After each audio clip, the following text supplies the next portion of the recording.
Bonjour, bonjour. C'est votre frère Jean-Jacques, Jean-Jacques Keye, depuis Abidjan. Voilà, on est béni par la mission de nos frères et très encouragé justement et on souhaiterait partager avec vous quelques moments autour de la parole. Voilà, afin que nous soyons mutuellement édifiés, mutuellement encouragés et, et que nous puissions véritablement rendre grâce à notre Seigneur et le servir. Amen. Voilà, donc on va élever la voix vers le Seigneur pour confier ce moment-là au Seigneur. Voilà, c'est à cause de lui que nous sommes là, c'est en son nom que nous sommes là.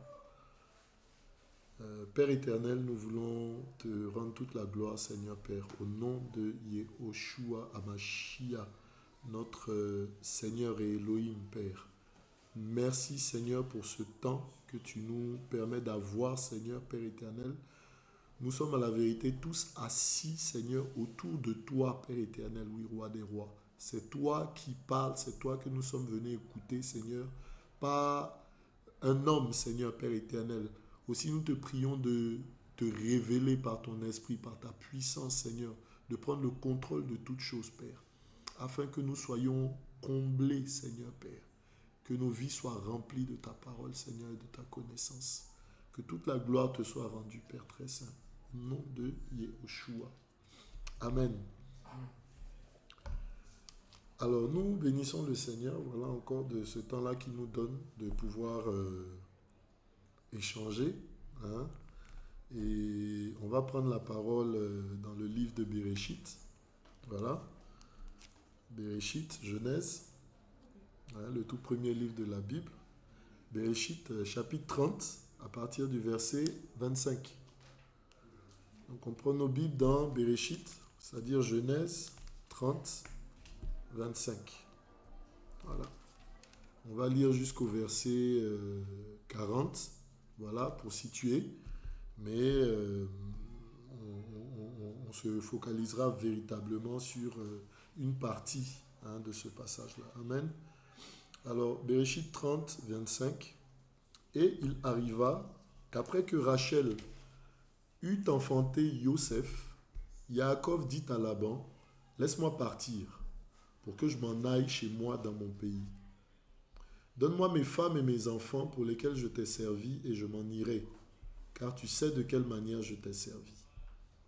Et Laban lui répondit, je te prie, si je pouvais trouver grâce à tes yeux. J'ai appris par divination que Yahweh m'a béni à cause de toi.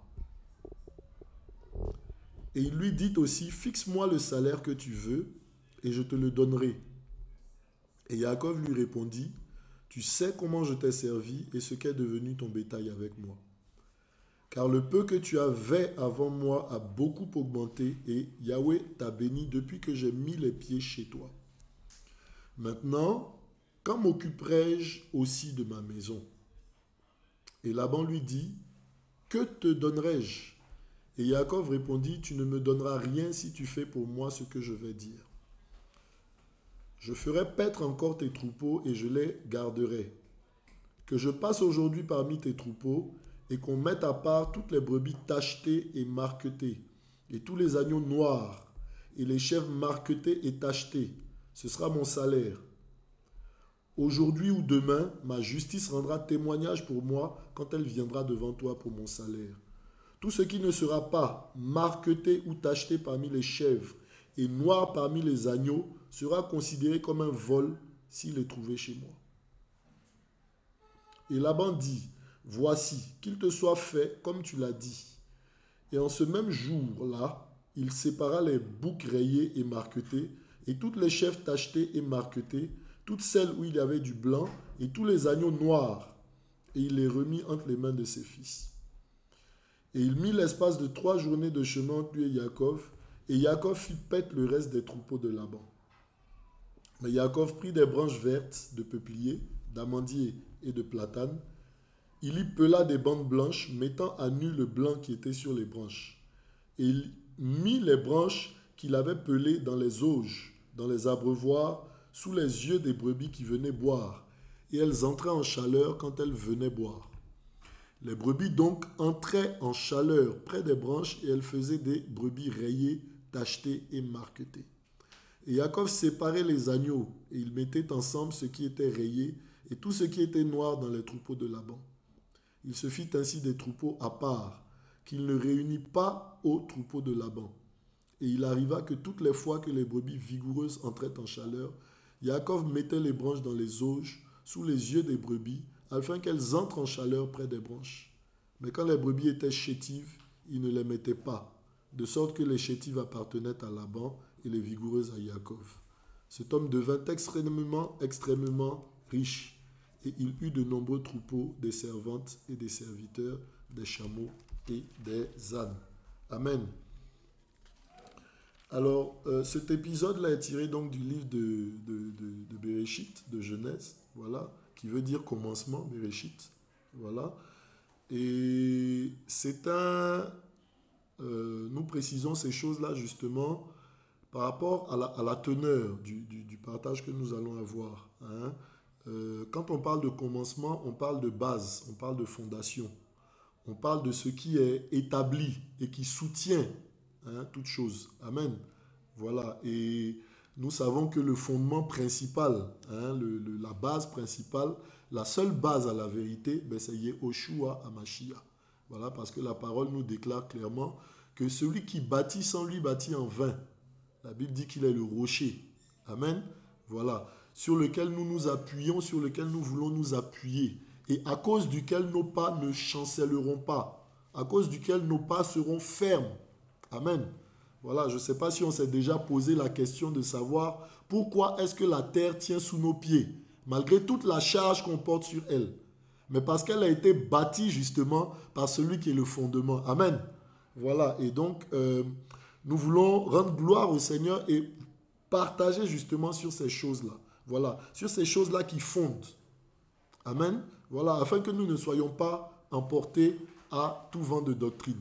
Voilà. Alors, dans ce passage-là, il s'agit de Yaakov. Nous connaissons un peu l'histoire, la trame.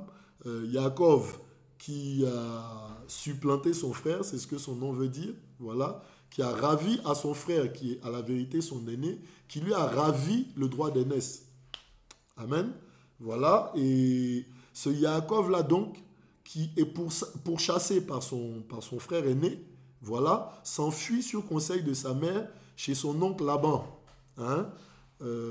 afin d'y trouver refuge, le temps certainement que la colère, la fureur de son frère se calme. Voilà.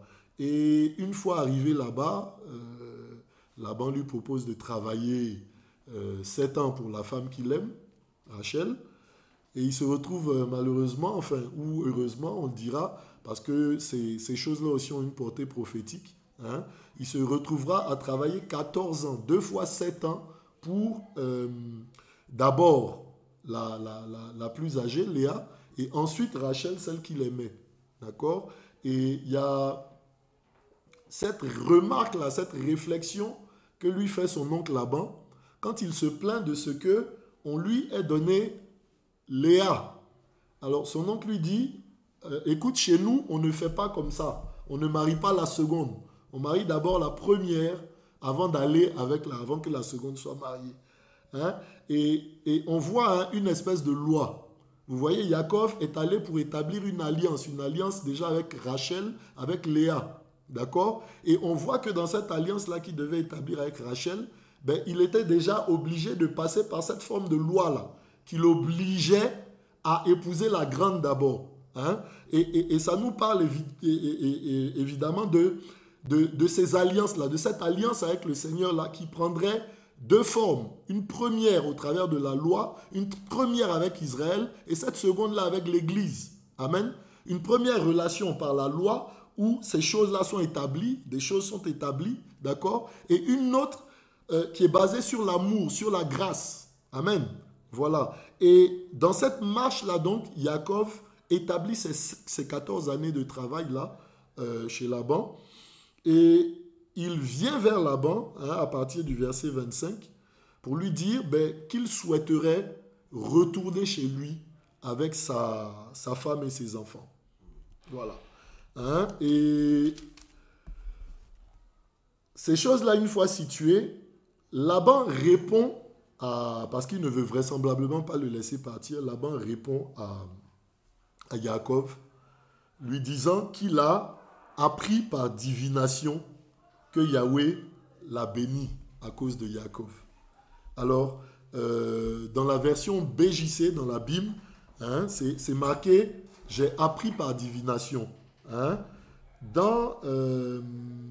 Voilà aussi hein, pourquoi, c'est une petite parenthèse, il est bon de revenir aux textes originaux, hein, ce que nous voyons dans la Bible.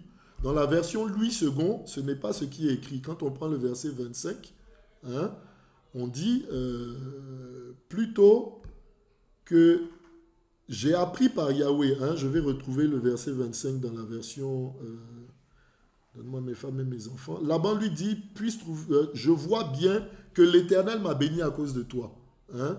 Donc le verset 27, Laban répond, je vois bien, selon la version Louis II, je vois bien que l'Éternel m'a béni à cause de toi. C'est-à-dire, comme si Laban était, lui, entré en relation dans la prière ou je ne sais par quel moyen avec le Seigneur, ce qui n'est pas à la vérité. Hein? C'est bon d'avoir un éclaircissement sur ces choses-là. Hein? Les textes originaux disent clairement que Laban dit, j'ai appris par divination. D'accord? Donc ce n'est pas Yahweh que Laban a consulté, c'est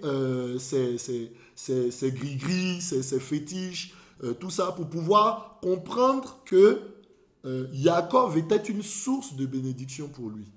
Amen. Et qu'il fallait qu'il maintienne Yaakov avec lui. Alors, ils passent un accord tous ensemble, c'est que les brebis tachetées resterait donc à Yaakov et que les brebis saines, hein, avec le seul pelage blanc, puissent rester entre les mains de Laban. Et c'est comme ça qu'ils se sépareraient. Voilà. Et la Bible dit que Laban a profité hein, de ce moment-là pour récupérer un certain nombre de brebis et les mettre à part, les écarter avec ses enfants, hein, pour encore spolier Yaakov des brebis, hein, de ce à quoi il devait avoir droit. D'accord? Et on ne veut pas s'attarder sur la ruse de l'un ou sur la ruse de l'autre, non. La partie que nous voulons saisir et sur laquelle nous voulons partager, voilà, qui, je prie le Seigneur, pourra nous édifier, c'est les brebis. Amen. C'est les brebis, le troupeau. Voilà. Alors, on se rend compte, quand on lit le passage, qu'il y a à la vérité deux types de troupeaux. Deux types de brebis. Voilà. Des brebis qui ont un pelage uni ou unique, une seule couleur, soit tout blanc, soit tout noir. Voilà. Et des brebis qui sont, comme le dit le passage, marquetées ou tachetées. Ce passage est particulier parce que les termes marqueté et tacheté se retrouvent uniquement dans ce Genèse 30, dans Béréchit 30. On ne les retrouve pas ailleurs. Voilà. Alors, c'est quoi les brebis? C'est quoi les brebis marquetées? C'est quoi les brebis tachetées? Voilà. Et quand on parle de brebis, ben voilà, on fait référence automatiquement à celui qui conduit les brebis, au berger. Au berger. Et ce passage-là, la vérité, nous parle de notre Seigneur et de l'œuvre qu'il est venu accomplir dans les nations pour nous. Voilà. Parce que ce n'est pas chez son père Yaakov, ce n'est pas chez son père Yitzhak, justement, qu'il s'est mis à travailler, à gérer les brebis. Il est devenu berger dans les nations. Amen, chez Laban. Il est sorti de chez lui pour aller vers chez Laban, pour aller prendre soin des brebis, pour aller également séparer les brebis, un certain type de brebis, d'un autre type de brebis. Et il a utilisé des moyens justement pour distinguer ces brebis-là, les unes des autres. Amen. Voilà, et c'est cet aspect des choses-là que nous devons comprendre parce que ça nous parle clairement de l'œuvre que notre Seigneur, Yehoshua Hamashiach, est venu accomplir pour nous dans les nations. Ayant quitté le trône de gloire, étant venu habiter au milieu de nous, dans cette tente-là, comme dit la parole, justement pour séparer. Amen. Pour faire la distinction entre les brebis. Voilà, les brebis, c'est les hommes. C'est les nations, c'est toutes ces personnes-là, justement, qui peuplent les nations aujourd'hui. Et il y a un berger qui est venu. Mais là-bas, on nous dit, il était déjà berger. Amen. Puisque ces brebis-là, toutes les brebis étaient sous sa domination. Toutes ces brebis-là lui appartenaient en fait.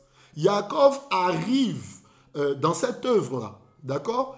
Et Laban, c'est l'image du monde, c'est l'image des nations. Les brebis, justement, c'est l'image de ces personnes-là qu'on a dans les nations. Et Laban est celui-là, justement, à qui appartiennent toutes ces brebis-là dans les nations. Et quand on prend le livre de Matthios 4, Satan ne s'est pas gêné de dire au Seigneur, regarde toutes ces nations-là, elles m'appartiennent, elles m'ont été données. Elles sont sous mon contrôle, en mon pouvoir. Et je te les donnerai si tu te soumets, si tu te prosternes devant moi. Le Seigneur n'a pas dit, écoute, voilà, Satan c'est faux, tout ça. Non, en fait, c'est pas comme ça, c'est pas... Voilà. Les nations, frères, là où nous habitons, cette terre-là, elle a un chef, elle a un roi. C'est Satan, c'est l'adversaire. Matthios 4 nous le montre clairement. Voilà. Et pour être grand dans ces nations-là, pour être grand, pour être élevé, vous qui dans les différentes assemblées écoutez les enseignements pour être élevé, pour être supérieur, pour impacter les autres et tout ça, voilà, on vous enseigne à la vérité à ressembler au maître du monde, au maître de ces nations-là, Lucifer. Clairement. On le comprendra encore mieux au fur et à mesure du passage. Alors, nous avons notre Seigneur donc, qui arrive dans ce monde-là. Son avènement ayant été annoncé. Tout comme l'avènement justement de Yaakov avait été annoncé. Amen. Voilà, disant qu'il supplanterait, qu'il prendrait le dessus. Amen. Quoi qu'il soit le plus petit, quoi qu'il soit insignifiant, quoi qu'il n'ait rien pour attirer le regard. Amen. Il prendrait le dessus. Alors, Yaakov se retrouve donc chez Laban, comme on dit, qui représente Satan, qui représente les nations, qui représente le roi des nations. Et ces brebis-là, justement, c'est toutes ces personnes-là qui sont dans les nations. Toi, moi, toi, frère, moi, tous. Amen.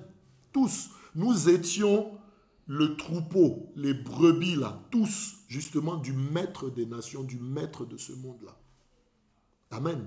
Voilà. Et nous étions voués à la perdition. S'il ne survenait pas le berger des véritables brebis, s'il ne survenait pas dans ces nations-là, justement, celui-là qui avait reçu l'onction, qui avait reçu la grâce, qui avait reçu toute la plénitude, qui avait tout ce qu'il faut pour séparer les brebis des brebis. Ou pour séparer un type de brebis des nations. Amen. Et je voudrais vous faire une petite anecdote par rapport aux brebis. Vous voyez, Laban était berger. Alors, les brebis, elles pouvaient servir à 2-3 choses différentes à l'époque. Nous sommes en Afrique, c'est vrai, on n'a pas cet aspect-là des choses. Mais là-bas, les brebis sont utilisées pour la viande. Donc, pour manger. Les brebis sont utilisées également pour extraire la laine. Pour extraire la laine pour en faire des vêtements. Voilà. Et voyez, on n'avait pas à cette époque-là de Laban, de Yaakov, tout ça, voilà, la teinture comme on l'a aujourd'hui. On n'avait pas les usines pour raffiner et toutes ces choses-là. La laine était extraite et la bonne laine, c'était celle-là qui était d'une teinture, d'une teinte unique. Imaginez de la laine zébrée ou de la laine avec différents points noirs partout sur du blanc. Ce serait compliqué d'utiliser cette laine-là pour en confectionner des vêtements. Alors, les brebis prisées, à la vérité, c'est des brebis qui avaient une teinte unique.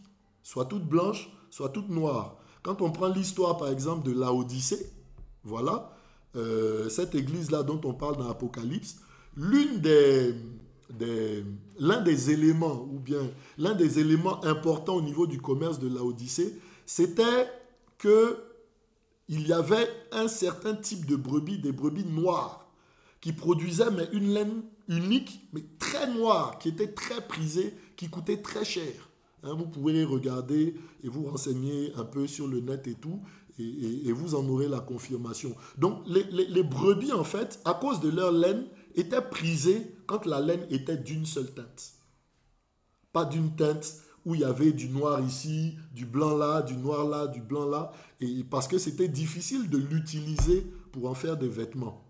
Voilà. Aujourd'hui, peut-être qu'on utilise, on aime beaucoup, on aime avoir beaucoup de couleurs sur les habits, mais par le passé, il n'en était pas ainsi. Amen. Voilà. Et donc, voilà une des utilités des brebis. Hein? La laine. La laine. Et voici pourquoi il était préférable d'avoir des brebis qui avaient une seule teinte. Amen.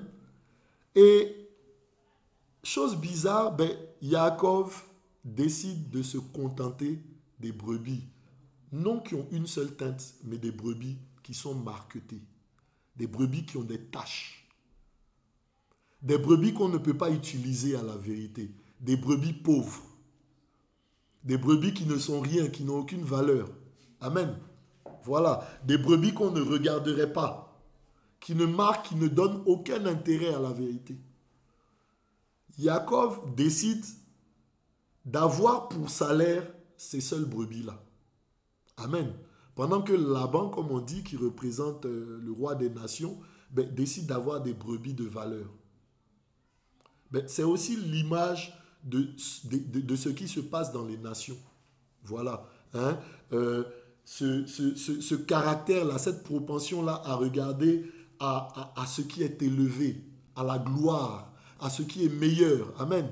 Hein? Et on le voit, hein, quand on prend Bereshit 1, on voit justement cette œuvre-là de Lucifer qui vient proposer à Adam et à Ève de manger l'arbre du fruit, hein, le fruit de l'arbre de la connaissance du bien et du mal, afin d'être aussi grand qu'eux, afin d'être élevé, afin d'avoir de la valeur, semant l'orgueil dans le cœur de Adam et Ève. Voilà, c'est l'image de ces brebis-là, qui étaient sous l'autorité de Laban. Voilà, des brebis précieuses aux yeux du monde, aux yeux de Laban.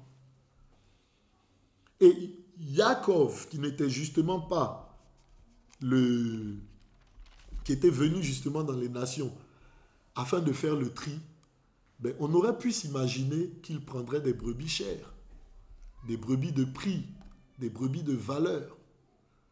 Mais non, ce n'est pas ce qu'il est venu faire. Il est venu faire le tri et récupérer des brebis qui ont peu de valeur, à l'image de son père. Hein, on se souvient, hein, quand Abraham s'est retrouvé avec Lot, et on dit qu'ils étaient suffisamment trop riches tous les deux pour demeurer ensemble. Quand il a été question de se séparer, Abraham a dit à Lot, écoute, regarde de part et d'autre, tout cela nous appartient, la terre est devant nous, le pays est devant nous. Si tu choisis la gauche, j'irai vers la droite. Si tu choisis la droite, j'irai vers la gauche. Lot a choisi, dit-on, hein, comme la Bible nous le relate, les meilleures parts, les meilleurs terrains, hein, là où il y avait des plaines, de la verdure, de l'eau et toutes ces choses-là. Et Abraham a accepté d'aller de l'autre côté. Vous voyez, donc Abraham, déjà en tant que père aussi, là, avait porté ce genre de fruits, avait manifesté ce genre de choses-là. Ne pas regarder à ce qui est élevé aux yeux des hommes. Ne pas regarder à ce qui est important aux yeux des hommes. Ne pas regarder à ce qui a du prix aux yeux des hommes. Mais regarder à autre chose. Et s'appuyer sur la confiance qu'on peut avoir dans le Seigneur. De savoir que même si nous prenons la plus petite des choses, le Seigneur est capable de la rendre grande. Le Seigneur est capable de travailler avec cette petite chose-là. Amen. Voici pourquoi la Bible dit qu'il prend les choses viles pour confondre les choses fortes. Il prend les choses petites pour confondre les grandes. Amen. Voyez David contre Goliath. David était tout petit, il était le dernier de sa famille, celui qu'on ne regardait pas. Mais c'était un berger, amen.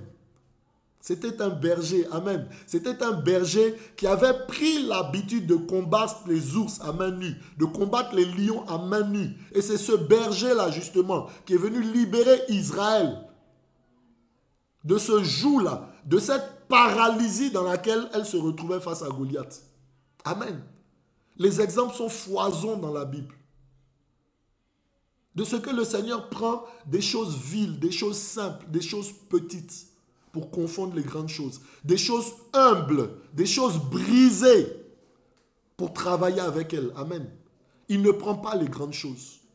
Voilà ce que Jacob est allé encore manifester justement chez Laban. Voilà à la vérité ce que Yehoshua, parce que Jacob justement est Israël. Et Israël, il est cette préfiguration-là justement de ce que Yehoshua est venu faire dans les nations. Il n'est pas venu pour les choses grandes. Il n'est pas venu pour les choses précieuses de ce monde. Il n'est pas venu, bien-aimé, pour que tu aies la plus belle voiture. Il n'est pas venu pour que tu aies la plus grande maison. Il n'est pas venu pour ça.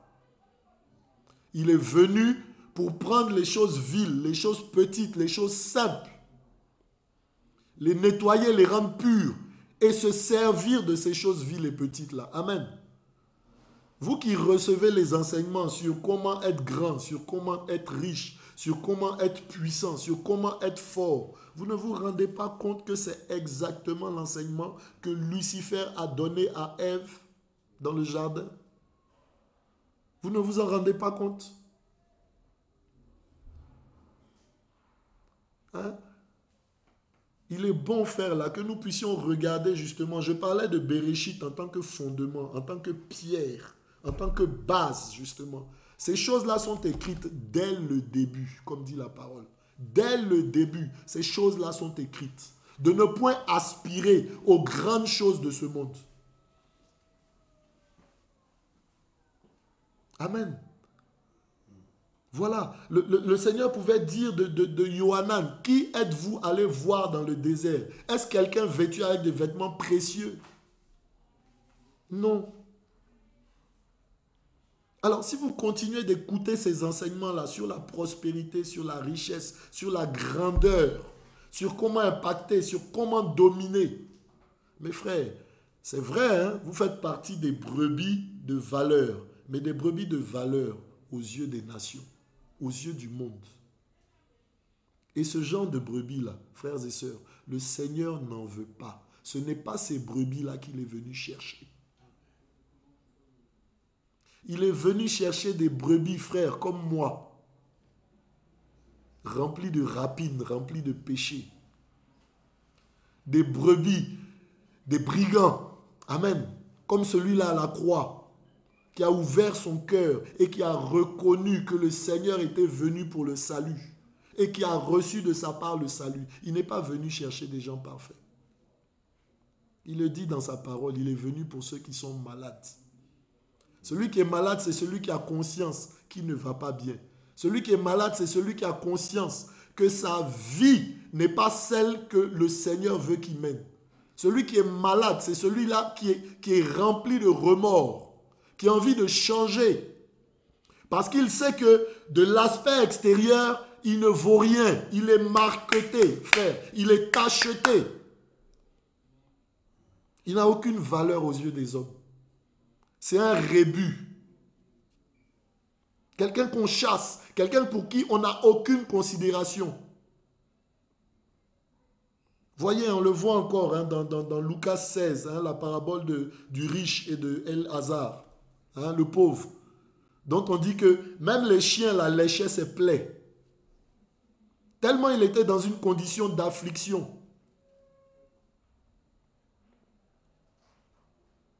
Mais quand les deux là se sont retrouvés dans le shéol, l'un était dans le repos. Et Lazare, hein, comme on dit, et le riche s'est retrouvé dans les tourments. Amen. Parce que de tout son vivant, il a regardé aux grandes choses de ce monde. Il a regardé aux belles choses de ce monde. Se glorifiant de les avoir. Il a été instruit dans l'orgueil. Il a été instruit dans l'égoïsme. Parce qu'on dit qu'il ne faisait même pas parvenir des miettes à ce mendiant-là, Elazar, qui était juste à côté de lui. Donc, il voyait certainement tous les jours. Il a été instruit dans la méchanceté, dans l'égoïsme, dans la soif de posséder, dans l'amour du monde. Voilà ce dans quoi il a été instruit. Et Yaakov, qui représente ici le Seigneur, n'est pas venu pour ce genre de brebis. Il est venu pour ces brebis-là, comme il pouvait donner cette parabole-là dans la parole de ce publicain-là qui se tapait la poitrine pour dire « Aie pitié de moi, Seigneur. Aie pitié de moi, Seigneur. » À côté de ce pharisien-là en face qui disait « Je jeûne 15 fois, je jeûne 50 fois, je fais mes aumônes, je fais ci, je fais ça. » Mais qui était rempli d'orgueil. Les brebis marquetées, les brebis tachetées, frère, c'est toi, c'est moi, qui savons d'où nous venons, qui savons de quel péché le Seigneur nous a sortis, qui savons de quelle souillure le Seigneur nous a sortis. C'est ça les brebis tachetées. Amen. Et ces brebis-là, on le voit, comment le Seigneur, comment Yaakov arrivait à avoir ces brebis-là. Tout simplement, on parle de bois. On va retrouver dans le passage, verset 37, voilà. Mais Yaakov prit des branches vertes de peuplier, d'amandier et de platane. Il y pela des bandes blanches, mettant à nu le blanc qui était sur les branches, et il mit les branches qu'il avait pelées dans des auges. Les auges, c'est là où les animaux boivent. Amen. Donc ça nous parle de l'eau.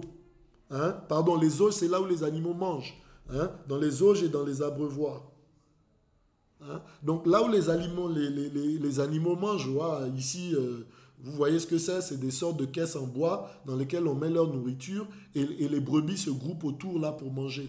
Voilà. Et dans les abreuvoirs également. Là où on versait de l'eau. Amen. Mais ça nous parle du pain. Ça nous parle de l'eau. Voilà. Notre Seigneur est l'eau. Souvenez-vous de Yohanan 4, de Jean 4, de cet entretien-là que le Seigneur Yehoshua HaMashiach a eu avec la Samaritaine. Lui disant, oui, tu es venu là pour chercher de l'eau. Mais moi, je suis l'eau véritable. Et si je te donne des eaux là qui sont en moi, elles jailliront de ton sein. Elles créeront des sources d'eau vive qui jailliront de ton sein jusque dans l'éternité. Et voyez, cette Samaritaine-là a accepté la parole du Seigneur. Quand vous lisez ce passage-là, on se rend compte vers la fin qu'elle n'a plus puisé de l'eau, mais que plutôt elle a couru au village pour annoncer le réveil. Et elle a été une source de réveil, au point où tous les villageois sont venus au Seigneur. Amen. Ça parle du pain. Et le Seigneur nous dit qu'il est le pain véritable qui est descendu du ciel.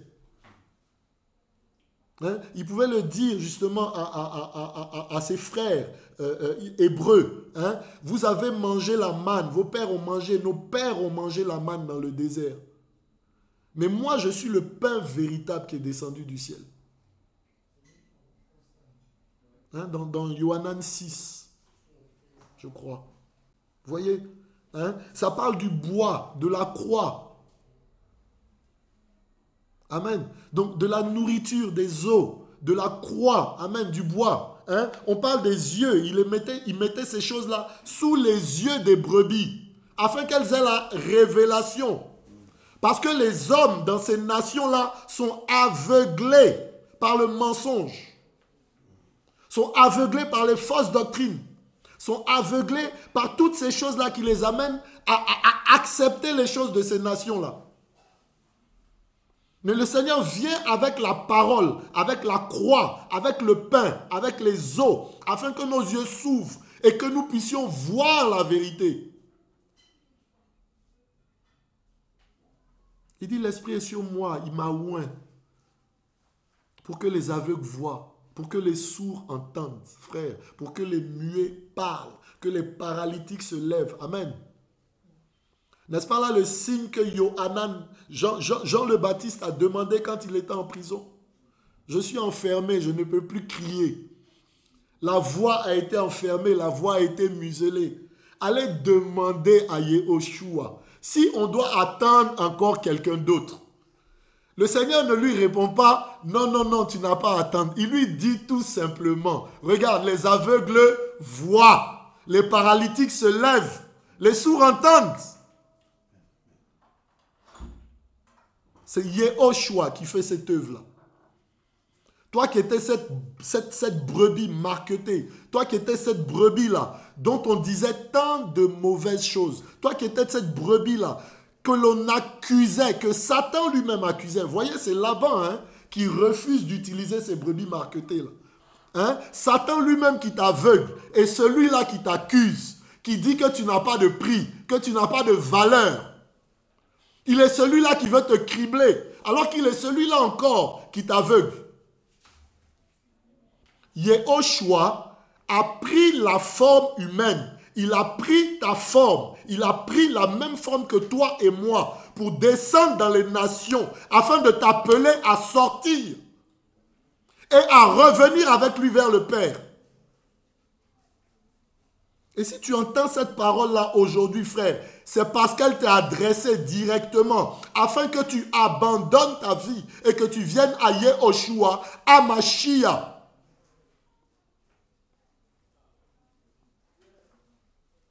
Afin qu'au jour qui arrive, ce grand jour-là, ce jour merveilleux que connaîtra l'Église, ce jour merveilleux qui est en train d'approcher à grands pas, ce jour merveilleux-là, que tu sois enlevé avec lui.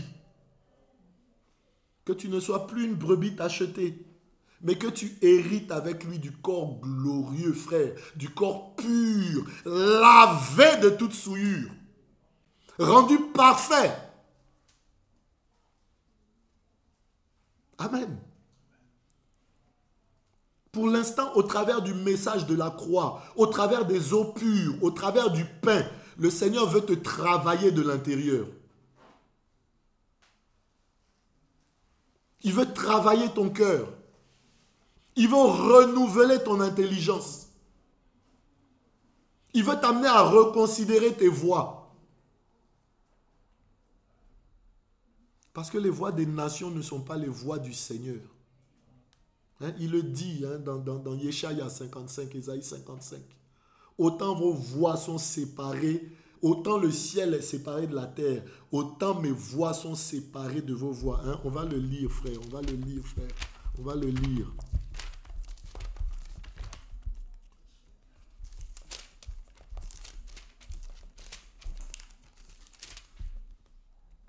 Parce que les nations ont leur façon de penser. Amen.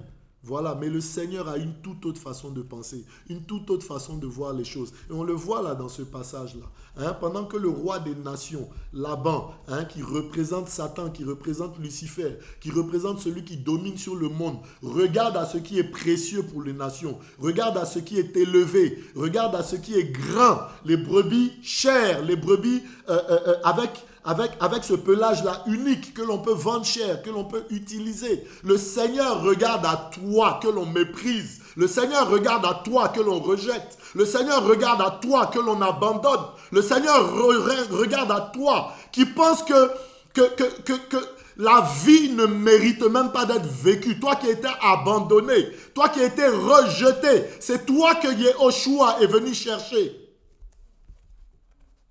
Il te dit, si le monde te regarde comme un paria, si le monde te regarde comme quelqu'un qui n'a aucune valeur, lui, Yehoshua, il accorde du prix à ta vie.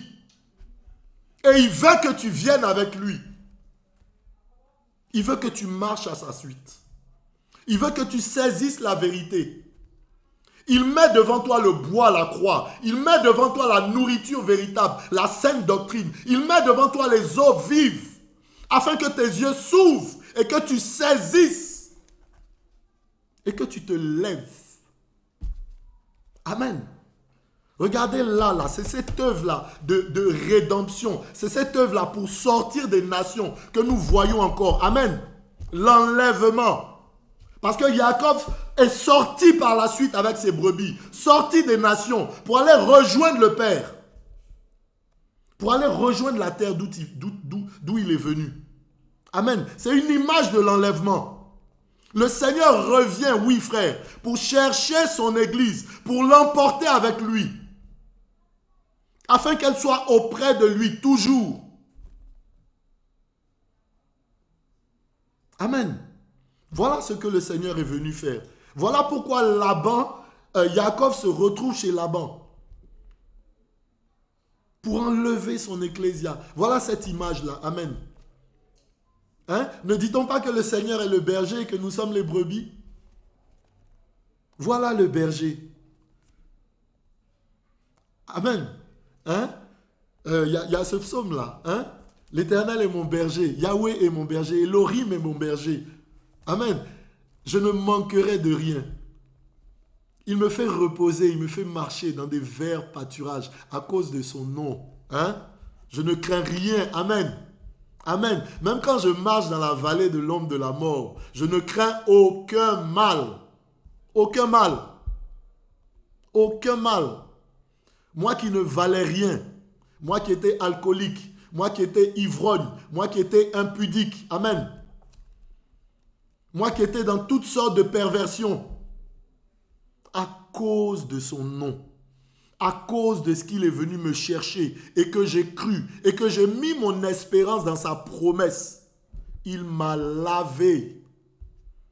Il m'a lavé. Il a lavé mon cœur. Il a lavé mes pensées. De sorte que ce que j'appréciais par le passé, aujourd'hui, est regardé par moi-même comme de la boue, comme des choses insignifiantes, des choses qui n'ont plus aucune valeur. Voilà ce que le Seigneur est venu faire. Yohanan l'a présenté comme étant l'agneau qui ôte le péché du monde, c'est-à-dire qui enlève le péché, qui arrache l'iniquité, qui arrache l'envie de péché du cœur de ceux-là qui sont ces brebis marquetées là. Amen. Voilà l'œuvre de rédemption que le Seigneur est venu accomplir.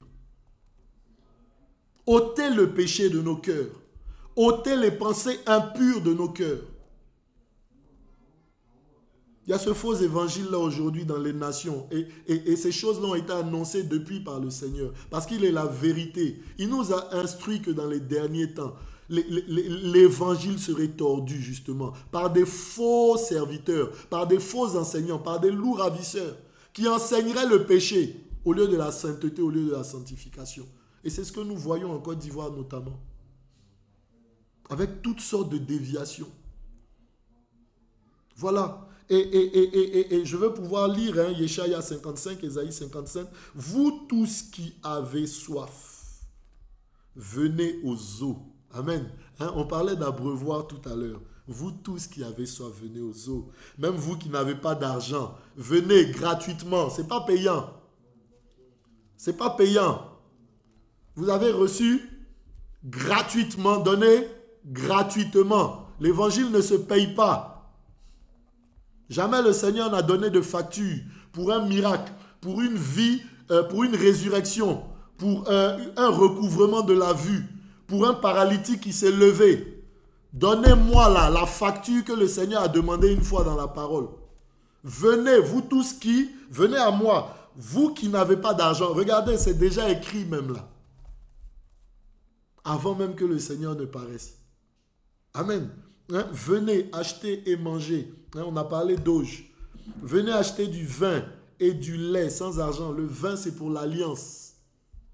Le lait nous nourrit, c'est l'instruction. Amen.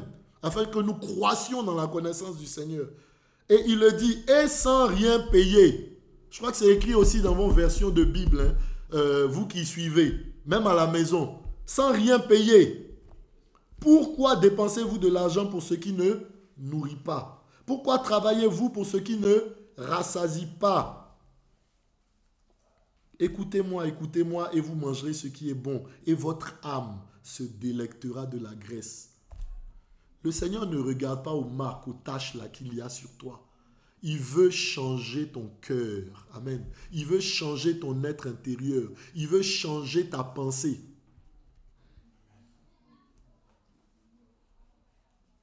Amen. Le renouvellement de l'intelligence. Le renouvellement de l'intelligence. Parce qu'à la vérité, frères et sœurs, celui qui ne craint pas Elohim, celui qui n'a pas rencontré Elohim n'est pas intelligent, même s'il a bac plus 30. Parce que la Bible dit ceci dans le livre de Job, hein, Job 29, 29, hein, vous vérifierez, ou 27, 27, hein, la crainte, la sagesse, c'est la crainte d'Elohim. Et l'intelligence, c'est s'écarter du mal. Donc à la vérité, celui qui ne craint pas Elohim, qui ne craint pas le Seigneur, il n'est ni sage, il n'est ni intelligent. C'est dans la présence du Seigneur qu'on acquiert de l'intelligence. Uniquement dans sa présence. Et nulle part ailleurs. Hein, je veux vérifier le passage de Iov, hein, afin de ne pas avoir dit des choses, voilà, et que vous puissiez vérifier.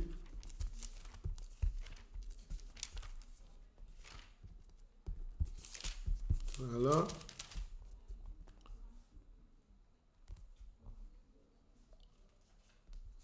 Alors,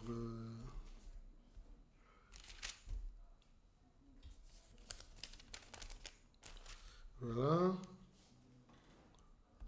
Je le retrouverai, hein. Voilà. On ne veut pas casser aussi les choses. Donc, le commencement de la sagesse, c'est la crainte d'Elohim. D'accord, hein? Et c'est cité encore dans le livre de Proverbes. Hein? Le commencement de la sagesse, c'est la crainte d'Elohim. Voilà. Et l'intelligence, c'est s'écarter du mal.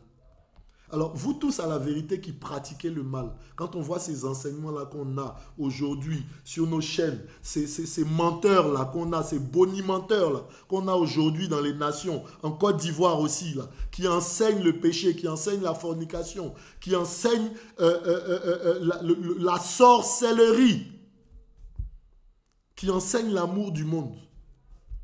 Mais ces gens-là n'ont pas le Seigneur. Et ils ne vous donnent pas la sagesse. Ils vous conduisent justement dans l'égarement. Parce qu'eux-mêmes ne sont pas sages. Le Seigneur a parlé d'eux, comme il parlait aux pharisiens, disant ce sont des aveugles, qui conduisent eux-mêmes des aveugles, qui vont tous tomber dans le gouffre. Voilà la parole pour nous, bien-aimés, ce soir. Et je voudrais véritablement nous exhorter à reconsidérer nos voies. Voilà. Toi qui te sens sale, qui te sens souillé à cause du péché, mais voilà, le Seigneur est venu à cause de toi. Il est venu à cause de ces brebis-là qui ont si peu de valeur, qui sont marquetées. C'est pour ça qu'il est venu, c'est pour ça qu'il est mort à la croix. Il est mort à la croix justement pour ôter l'iniquité, l'accusation qui était portée sur toi. Il est venu pour enlever cette accusation-là, cette souillure-là. Amen. Il est venu pour l'enlever. Hein? Le passage chez Iov 28, 28. Hein? Voilà. Puis il dit à l'être humain, la crainte d'Adonai, voilà la sagesse. Et se détourner du mal, c'est là le discernement. Voilà. Donc on a le discernement quand on s'éloigne du péché, frère. Donc excusez-moi, mais ces Gédéons-là qui prêchent la fornication, qui prêchent tout ça là, ils n'ont aucun discernement, ils ne connaissent pas le Seigneur. Ils n'ont aucune intelligence. C'est des sorciers, c'est des impies. C'est des gens qui mangent à la table de Satan et qui viennent enseigner par l'envoûtement des choses impures. Et je condamne ces œuvres aujourd'hui même là, au nom de Yehoshua. Dans cette nation-là, je proclame qu'elles s'arrêteront au nom de Yehoshua.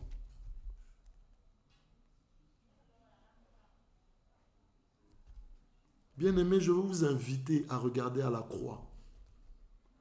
Tout comme devant ces brebis-là, on a mis le bois.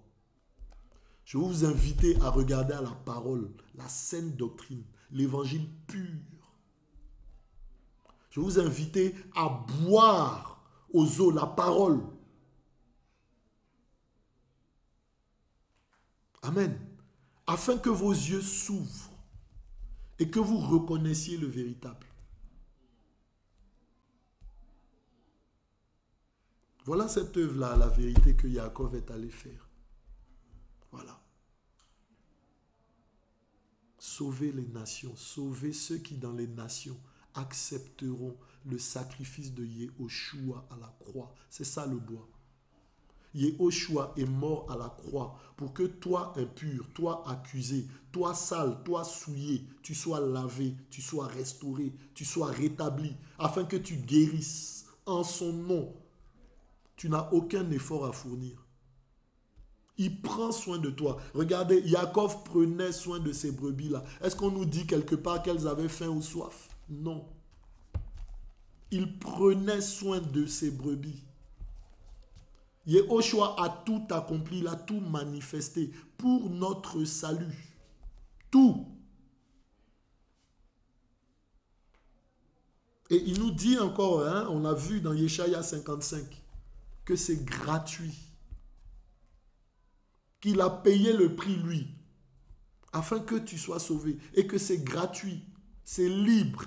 Et qu'il t'invite à sa table. Il t'invite à le suivre. Il vous invite, nation, à venir à lui, à accepter le sacrifice qu'il a fait. La dîme ne te sauvera pas. Les offrandes ne peuvent pas te sauver. Les sacrifices ne peuvent pas vous sauver.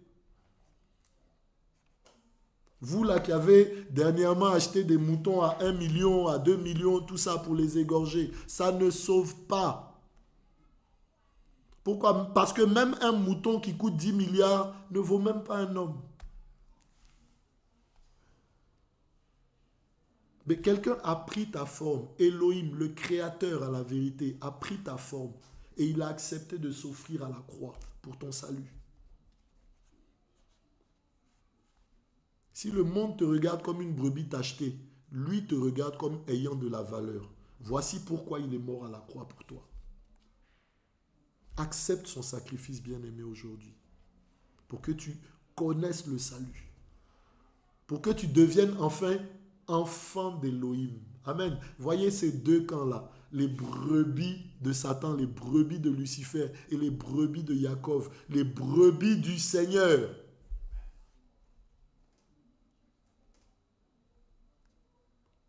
Il veut que tu viennes manger devant le bois, dans l'auge, dans l'abreuvoir, que tu viennes boire, afin d'être appelé par un nom nouveau, afin que tu sois baptisé à nouveau. On ne t'appellera plus, amen, la délaissée.